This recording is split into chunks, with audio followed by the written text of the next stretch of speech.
नमस्कार। जय भीम साथियों, दैनिक दस्तक पर आपका स्वागत है। मैं हूं आपका host JP Gautam. Bahujan Samaj party की अति महत्वपूर्ण बैठक जो आज लखनऊ में हुई है वो अब संपन्न हो चुकी है। बहन जी ने खुद अपने सोशल मीडिया अकाउंट से मीटिंग में क्या कुछ हुआ है उसकी जो जानकारी है पूरी प्रेस नोट के जरिए बता दी है और प्रेस नोट के साथ साथ उन्होंने मीटिंग्स के जो फोटो हैं वो फोटो भी जारी किए हैं। तो नए जो बदलाव है वो बहुजन समाज पार्टी में लगातार देखने को मिल रहे हैं और 2027 का चुनाव कितना अहम है ये आप इस मीटिंग से लगा सकते हैं। इस मीटिंग के बारे में कहा जा रहा है कि इस तरह की जो मीटिंग है वो बहुजन समाज पार्टी में कई सालों बाद हो रही है। जो नॉर्मल मीटिंग्स थी वो लगातार बहुजन समाज पार्टी कर रही थी, लेकिन एक विशेष उद्देश्य के लिए, एक विशेष समाज के लिए इस तरह की जो मीटिंग है बड़े लंबे अंतराल के बाद की जा रही है। तो इस मीटिंग में बहन जी ने बाबा साहब के द्वारा जो ओबीसी समाज के लिए कामकाज किए गए हैं उनका जिक्र भी किया है और क्यों बहुजन समाज पार्टी में ही ओबीसी समाज के जो हक अधिकार हैं वो सुरक्षित हैं, इसके लिए भी बहन जी ने एक विशेष रणनीति पर चर्चा की है। और साथ ही साथ आपको ये भी बताएंगे इस बैठक में वो 5 कौन सी बड़ी बातें हैं जिन पर चर्चा की गई है।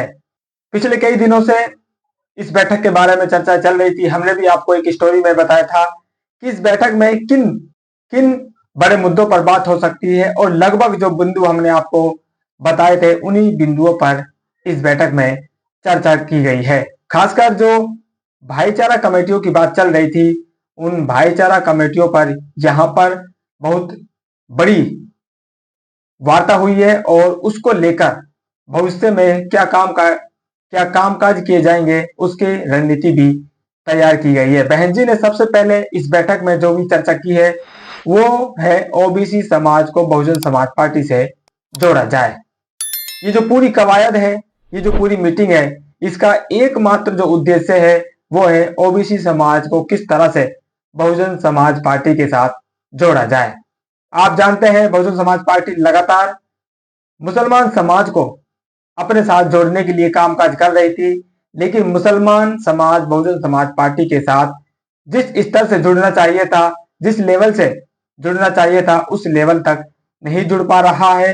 कमियां क्या है ये बहुजन समाज पार्टी जानती है या मुसलमान समाज जानता है, लेकिन एक बड़ी जो कमी है जो मुसलमान समाज इस देश में राजनीति कर रहा है कि बीजेपी को हराने वाली पार्टी को वोट दिया जाए। चाहे वो पार्टी उसको नहीं हरा पाए, उसने उसको देख भी लिया है, लेकिन टीवी के माध्यम से उसको जो बता दिया गया है कि भाई ये फलानी पार्टी इस समय बीजेपी को रोक सकती है, तो वो उस पार्टी का पिछलग्गू बना हुआ है। तो ये जो पैटर्न, जिस पैटर्न से मुसलमान समाज वोट कर रहा है उस पैटर्न के कारण बहुजन समाज पार्टी को लगातार पिछले कई चुनावों में मुंह की खानी पड़ रही है और इसलिए बहुजन समाज पार्टी अपनी रणनीति को बदलते हुए बहुजन समाज का जो बड़ा हिस्सा है, बहन जी ने मीडिया निमंत्रण देते समय भी इस शब्द का यूज किया है कि बहुजन समाज का जो खास अंग है ओबीसी समाज, उसको जोड़ने के लिए ये जो मीटिंग है ये की जा रही है। और ये जो पूरी कवायद है, जैसा मैंने आपको पहले बताया, ओबीसी समाज को किस तरह से बहुजन समाज पार्टी से जोड़ा जाए और क्या कामकाज बहुजन समाज पार्टी ने ओबीसी समाज के लिए विशेष किए हैं। और बाबा साहब ने न सिर्फ दलित समाज के लिए काम किए हैं बल्कि ओबीसी समाज के लिए जो काम है वो भी बाबा साहब ने ही करके दिए हैं। जो 340 संवैधानिक आर्टिकल है, संविधान में जो आर्टिकल है उसके तहत आज ओबीसी समाज को जो भी आरक्षण मिल रहा है वो बाबा साहब ने संविधान में उसकी जो बाबा साहब ने उसकी व्यवस्था संविधान में की थी, आज उसकी बदौलत ही ओबीसी समाज को ये जो पूरा रिजर्वेशन है आज मिल पा रहा है। तो ये बातें बहुजन समाज पार्टी ने आज ओबीसी समाज को पहुंचाने के लिए अपनी रणनीति बनाई है और ओबीसी समाज को बहुजन समाज पार्टी के जोड़ने के लिए पूरा प्रयास किया जा रहा है। और जो दूसरी बड़ी बात है वो है गांव चलो अभियान। ये शब्द साथियों आपने पहले भी सुना था। जब 2024 से पहले चुनाव होने थे तो बहन जी ने ये अभियान चलाया था, गांव चलो अभियान, अपना बूथ करो मजबूत। लेकिन फिर एक बार 2027 के चुनाव से पहले गांव चलो अभियान पर वापस से जोर देने की बात की गई है। इसके लिए बहन जी कहती हैं, इस अभियान के दौरान गांव गांव में लोगों को, खासकर कांग्रेस, भाजपा एवं सपा आदि इन पार्टियों के दलित व अन्य पिछड़े वर्ग विरोधी चाल, चरित्र व चेहरे के साथ साथ इनके द्वारा लगातार किए जा रहे छल छलावा तथा इन बहुजनों को उनके हक व न्याय से वंचित रखे जाने के कारण इन लोगों का जीवन लगातार खराब व बदहाल बने रहने के प्रति लोगों को जागरूक किया जाएगा। गांव चलो अभियान का उद्देश्य क्या होगा, क्यों इस अभियान को वापस से शुरुआत करने की जरूरत पड़ रही है, ये सारी बातें बहन जी ने बताने का काम किया है। इस अभियान के तहत ये बताया जाएगा कि कांग्रेस, भाजपा व सपा जैसी जो पार्टियां हैं, जो आप लोगों के वोट तो ले लेती हैं, लेकिन आपके जो हक अधिकार हैं उनके लिए वो कुछ भी काम नहीं कर रही है। आपको सिर्फ वोट की राजनीति वो कर रहे हैं, किस तरह से आपके वोट को वो छल रहे हैं, आपको छलावा दे रहे हैं, लंबी लंबी बातें कर कर, बड़ी बड़ी बातें कर कर। इसके अलावा आपको जमीनी स्तर पर कुछ भी नहीं मिल रहा है। इस सब से गांव गांव जाकर लोगों को अवगत कराया जाएगा, उनको जागरूक किया जाएगा और आने वाले समय में किस पार्टी को आपको वोट करना है, ताकि ये जो छल छलावा आपके साथ लगातार किया जा रहा है इससे आप बच पाए। ये बातें बहुजन समाज पार्टी बताने का काम करेगी। जो तीसरी बड़ी बात इस बैठक में हुई है वो है पीडीए। जो इस बहुजन आंदोलन की काट के लिए पीडीए को लॉन्च किया गया है, उस पर बहन जी ने बड़ा हमला बोला है। पीडीए को बहन जी ने बता दिया है ये परिवार डेवलपमेंट अथॉरिटी है। पीडीए को लाने वाले कहते हैं कि ये पिछड़ा, दलित, अल्पसंख्यक है, लेकिन बसपा लगातार कह रही है कि ये परिवार डेवलपमेंट अथॉरिटी है, यानी कि परिवार का विकास करने की एक संस्था है। और आप देख भी सकते हैं समाजवादी पार्टी के जो मुख्य पद हैं वो किस परिवार के पास है, और समाजवादी पार्टी से लगातार मुसलमान बाहुल्य सीटों पर उसके परिवार के सदस्य ही विधायक और सांसद दिए जाते हैं। ये इसका बड़ा उदाहरण है।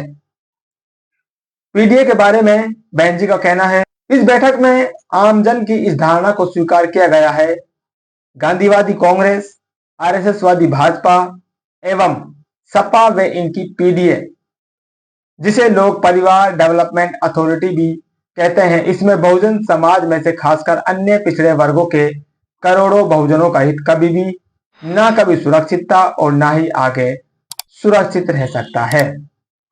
इसलिए आयरन लेडी बहन कुमारी मायावती जी के नेतृत्व तले भाजपा, कांग्रेस व सपा आदि इन सभी जातिवादी पार्टियों को परास्त करके राजनीतिक सत्ता की मास्टर चाबी हासिल करना ही बहुजनों के सामने अपने अच्छे दिन लाने का एकमात्र बेहतर विकल्प है।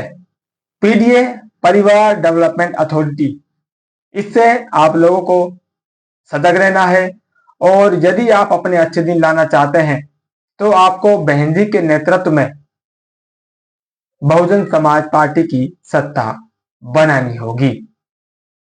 बहन जी ने पीडीए के साथ साथ गांधीवादी कांग्रेस और आरएसएसवादी भाजपा, ये दो टर्म को साथियों आप याद करें।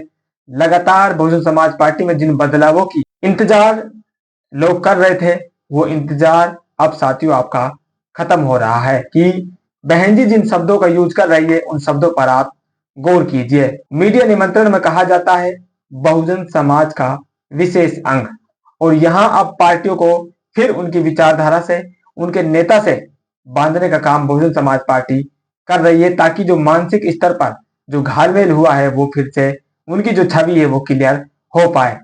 गांधी को यानी कि गांधीवादी को कांग्रेस उन्होंने कहा है और आरएसवादी भाजपा, गांधी को कांग्रेस से जोड़ दिया गया है और आरएसएस को भाजपा से यहां पर जोड़ दिया गया है। तो यानी कि जो लाइन क्लियर है वो बहन जी ने यहां पर आपके सामने फिर से करने का काम किया है, आप लोग कंफ्यूजन ना हो। ताकि आगे बहन जी ने बसपा के द्वारा ओबीसी समाज के लिए जो कामकाज किए गए हैं उनका जिक्र किया है, और इसके बाद अंबेडकर जयंती को किस तरह से मनाना है उसका बहन जी ने यहाँ पर जिक्र किया है। तो आइए आपको संक्षेप में बताते हैं बहन जी ने किन कार्यों का जिक्र किया है, उसके बाद आपको बताएंगे बाबा साहब की जयंती किस तरह से बहुजन समाज पार्टी मनाने वाली है। ओबीसी समाज के लिए बहुजन समाज पार्टी के द्वारा जो काम किए गए हैं उनमें बहन जी ने सबसे महत्वपूर्ण बाबा साहब के एक भाषण से शुरुआत की है।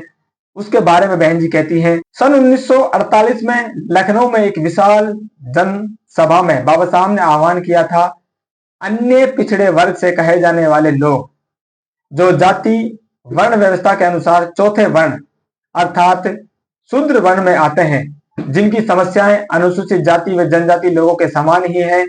मैं नहीं कहता कि वे आपस में रोटी बेटी का संबंध करें, परंतु अपनी समस्याओं के समाधान के लिए उन्हें उनके साथ में मिलकर आगे आना चाहिए। ये बाबा साहब ने 1948 में कहा था। इस प्रेस नोट में यह बताया गया है और उन्होंने ये कहा है कि ओबीसी समाज चाहे दलित समाज के साथ रोटी बेटी का संबंध ना करे, लेकिन जब समस्याएं आपकी आए तो आप दलित समाज के साथ जुड़कर लड़ाई लड़ें, और जब आपके ऊपर समस्याएं आएंगी तो दलित समाज आपके साथ जुड़कर आपके लिए लड़ाई लड़ेगा। यानी कि आपको आपस में अपनी जो कॉमन समस्याएं हैं उनके लिए मिलकर लड़ाई लड़नी है। ये बात बाबा साहब ने 1948 में लखनऊ में एक जनसभा को संबोधित करते हुए कहा था। उसके बाद बहन जी, उसके बाद बाबा साहब ने ना सिर्फ कहा था बल्कि जो 340 आर्टिकल है संविधान में, जो आरक्षण की व्यवस्था है जो आज ओबीसी समाज को मिलती है, उसका उन्होंने वहां पर व्यवस्था की। यानी कि जो बात वो कह रहे थे उस बात को उन्होंने अंजाम तक भी पहुंचाने का काम किया। इसके बाद आगे बहन जी जिक्र करती हैं किस तरह से ओबीसी समाज के लिए विभिन्न कॉलेजेस उनके महापुरुषों के नाम से खोले गए, और 340 जो आर्टिकल है उसके तहत जो 27% आरक्षण आज ओबीसी समाज को मिल रहा है।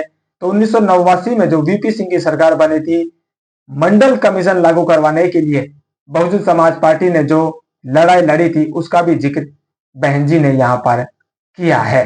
और जब 1995 में बहुजन समाज पार्टी की सरकार बनी तो उस सरकार में उत्तर प्रदेश राज्य पिछड़ा वर्ग आयोग का गठन किया गया। यानी कि ओबीसी समाज के लिए स्पेशल एक डिपार्टमेंट बहुजन समाज पार्टी की सरकार में बनाया गया था। तो बहुत कामों का जिक्र बहन जी ने अपनी प्रेस रिलीज में किया है, लेकिन जो बड़ी बड़ी बातें हैं साथियों, मोटी मोटी जो काम है वो मैंने आपको बता दिए हैं। जैसे बाबा साहब ने जो आह्वान किया था, न सिर्फ उन्होंने बातें बनाई बल्कि उन्होंने 340 आर्टिकल की व्यवस्था की, और उस 340 आर्टिकल के तहत जो 27% आरक्षण आज ओबीसी समाज को मिल रहा है, 1989 में बहुजन समाज पार्टी ने सड़क से संसद तक जो आंदोलन किया था उसका जिक्र किया है, और उसी की बदौलत, उस आंदोलन की बदौलत आज ओबीसी समाज को ये 27% आरक्षण मिल पा रहा है। उसके बाद 1995 में जब बहुजन समाज पार्टी की सरकार बनती है तो राज्य में उत्तर प्रदेश राज्य पिछड़ा वर्ग आयोग का गठन किया जाता है। इसके अलावा स्कूल कॉलेज का जिक्र साथियों मैंने आपको नहीं किया है, जो तमाम बहुजन महापुरुषों के नाम पर बहन जी ने बनाए, पार्क बनाए, जिलों का नामकरण किया। ये साथियों आप अगर कामकाज देखना चाहते हैं तो तमाम जो काम है ओबीसी समाज का जो इतिहास है वो भी बहुजन समाज पार्टी की सरकार में देश के पटल पर लाने का काम हुआ है। तो ये चौथी बात है। और पांचवी जो बड़ी बात है वो है बाबा साहब की जयंती का कार्यक्रम कैसा रहने वाला है, इसका जिक्र भी बहन जी ने किया है। अगले माह दिनांक 14 अप्रैल को इन वर्गों के एकमात्र मसीहा परम पूज्य बाबा साहब डॉक्टर भीमराव अंबेडकर की जयंती परंपरागत तौर पर पूरी मिशनरी भाव से मनाने का बीएसपी प्रमुख बहन कुमारी मायावती जी का निर्देश। तो कोई बड़े प्रोग्राम का जिक्र साथी यहाँ पर बहन जी ने नहीं किया है, लेकिन परंपरागत तौर पर यानी कि जैसे आप लोग मनाते आ रहे हैं, यहाँ बहन जी ने छूट दी है। जिस तरह से आप मनाते आ रहे हैं आप मना लीजिए, परंपरागत तौर पर मिशनरी भाव से आप इस जयंती को मनाएं। ये बसपाइयों के लिए है, जो बसपा के औपचारिक जो पदाधिकारी हैं, बाकी जो समर्थक वर्ग है वो किसी भी तरह से अपने हिसाब से अपने मसीहा का जन्मदिन है वो सेलिब्रेट कर सकता है। तो इस मीटिंग में 5 बड़ी बातें साथियों निकल कर आई है। ओबीसी समाज को बहुजन समाज पार्टी से जोड़ने की जो रणनीति है वो तैयार की गई है। पीडीए पर हमला बोला गया है। बीएसपी के द्वारा ओबीसी वर्ग के लिए कामकाज क्या किए गए हैं उनको यहाँ पर गिनाने का काम किया है। बाबा साहब की जयंती को किस तरह से मनाया जाएगा उसका जिक्र यहाँ पर बहन जी ने किया है। और एक गांव चलो अभियान फिर से इसकी शुरुआत की जा रही है। तो आपका इस मीटिंग पर क्या कहना है और क्या आप मीटिंग से अपेक्षा रख रहे थे, अपनी बात जरूर कमेंट कीजिए। फिलहाल इस अपडेट में इतना ही, मिलते हैं नई अपडेट में, तब तक के लिए जय भीम।